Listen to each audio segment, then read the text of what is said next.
Hello students, this is your moral science class 3rd. I am Akash Yadav from St. Xavier Senior Secondary School, Kannauj. I am going to start chapter 2, My Teacher, My Guide. In this video, we will revise paragraph 2nd. Okay, so let's start.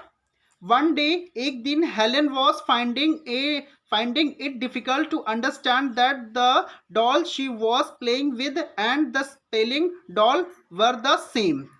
एक दिन Helen को doll को समझना मुश्किल हो रहा था। वह उसके साथ खेल रही थी और डॉल की स्पेलिंग समान थी, जिसको in anger she threw away her doll. गुस्से में उसने अपनी डॉल को फेंक दिया। So her teacher took her out into the warm sunshine. अतः उसकी अध्यापिका उसे तेज धूप में बाहर ले गई। When they crossed a water spout, her teacher placed her hands under the spout. जब उसने पानी के नल को पार किया तो उसकी अध्यापिका ने नल के नीचे हाथ रखा। As the cool stream gushed over one hand, she spelled into the other the word water, first slowly, then quickly. It means जैसा कि शांत धारा एक हाथ से ऊपर उठती है, तो उसने जल शब्द की दूसरी बर्तनी को बताया, पहले धीरे धीरे फिर जल्दी जल्दी। Helen stood still with her whole attention fixed on the motion of her fingers. Helen खड़ी होकर अभी भी अपने पूरे ध्यान के साथ अपनी उंगलियों के प्रभाव पर तय करती है। At that moment, Helen realized that water meant the wonderful cool something that was flowing over her hand. उसी क्षण हेलेन ने महसूस किया कि पानी का मतलब, जल का मतलब कुछ आश्चर्यजनक वस्तु है, उस आश्चर्यजनक वस्तु से है जो उसके हाथ के ऊपर से बह रही थी। As they returned to the house, everything that Helen touched seemed to have a name.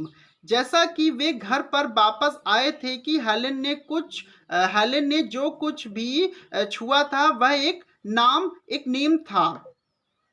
On entering the house, she remembered the doll she had broken. घर पर प्रवेश करते ही उसे अपनी डॉल की याद आई जो वह टूट चुकी थी। She tried to pick up the pieces to put them together, but she could not. उसने उन्हें एक साथ रखने के लिए टुकड़े उठाने की कोशिश की, लेकिन वह नहीं कर सकी। She was sad, for she realized what she had done. उसे एहसास हुआ कि उसने जो किया है उसके लिए वह दुखी थी। And for the first time she was sorry for her action. और पहली बार उसे अपने किए पर पछतावा हुआ। She learned many new words that day. उसने उस दिन कई नए शब्दों को सीखा, like words like mother, father, sister, teacher, etc. And that night, when she was lying on her bed, she could not remember the last time she was this happy. And that night, और उस रात जब वह अपने बिस्तर पर लेटी हुई थी, she could not remember the last time she was this happy.